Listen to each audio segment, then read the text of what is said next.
Hi, my fellow fifth grade teachers. It's Amanda. I am going to teach you some of the things that I learned in this course, different ways that you can use Google that might be helpful in your classroom. So, one of the things that I like to use are Google Forms to create some quizzes. So, we're going to do this first. You're going to go to your waffle board on your Google homepage and then scroll on down until you see forms. Here it is, pretty purple guy. Go ahead and click it. And we're just going to create a brand new one. So I'm going to select blank. The first thing you want to do is name your file.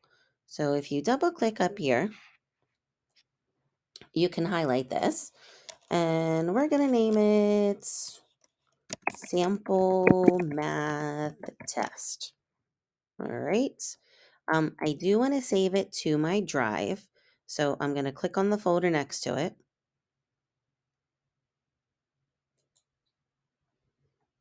And you make sure that you pick the folder where you want to keep yours. I'm currently taking a class, so I'm going to save it here in this folder. I'm going to click on the over arrow. And all things Google is my class. And then it's here under my final assignments. All right, so sample math test. Description. Kind of just like a set of directions. I could just say this is a sample on how you create a math test. Pretty enough. All right. Question number 1. It can really be anything you want. You could type in a specific question using words or numbers. A question with words, or let's type some numbers. If you wanted to use an image right here next to it,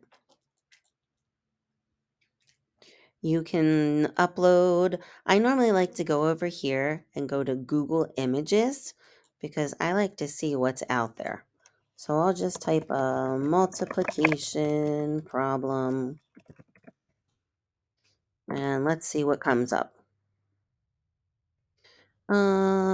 Sure, why not? I'm going to go ahead and select this 7 plus 9. So I'm going to click it once. It highlighted it, and now you can see there's an insert button. And here it comes. 3 little dots here.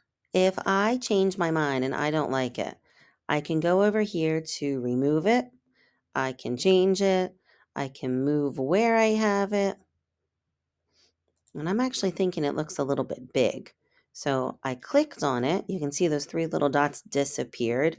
And I'm going to use these boxes in the corner to drag it and make it a little bit smaller. And then I'm going to move it back over to the left side. There we go. So now I'm going to type in something else that'll make a little bit more sense.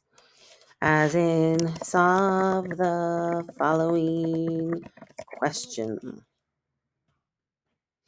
Down here where it says option, right now I'm set up with a multiple choice test. So I could certainly click here. And since that's highlighted, I can type right over top of it. Maybe I think my answer is 10. I'm going to click here to add another option. Let's do 16. And why not give them another one? Here's 20. Okay. If you want to use this for a real quiz and you want Google Forms to grade everything for you, there's another step that you need to take. That would be over here. You're going to slide over this required button. Otherwise, if you didn't, they would skip it. And then we need to set up the answers.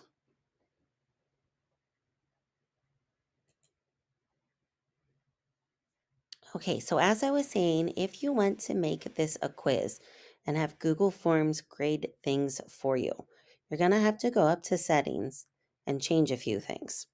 We did already select down here to make this a required question so the students can't skip it. And so under settings, you can go ahead and make this a quiz just by toggling this over. Now, what I like to do is when students log in, I like to have it record their email addresses.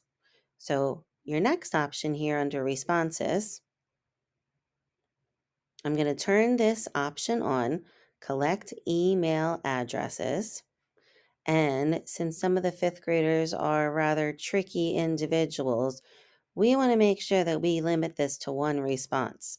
Otherwise, they can log back in as many times as they want to continue taking the quiz.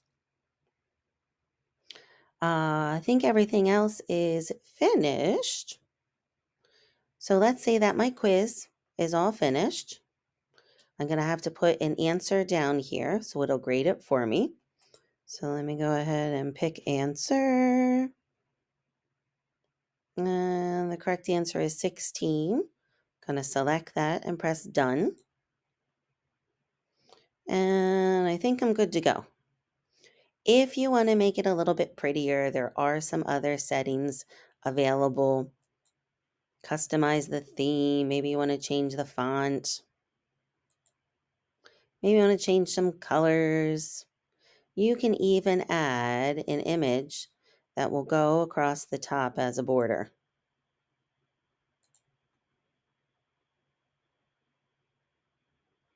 Okay, but let's say I'm done, I'm ready to go. I'm going to go ahead and press the send button. Now, since our students don't always check their email, I'm actually going to click this link, and I'm going to shorten this. I don't know why, just because I do. I don't know. And then I'm going to go ahead and copy this web link. All right. From this point forward, if you want to put it on your Google site, you can. If you want to put it on Blackboard for an assignment, you can. I'm going to go ahead and move it on over to my Google site that I also created for our class. So let me just open up a new tab here.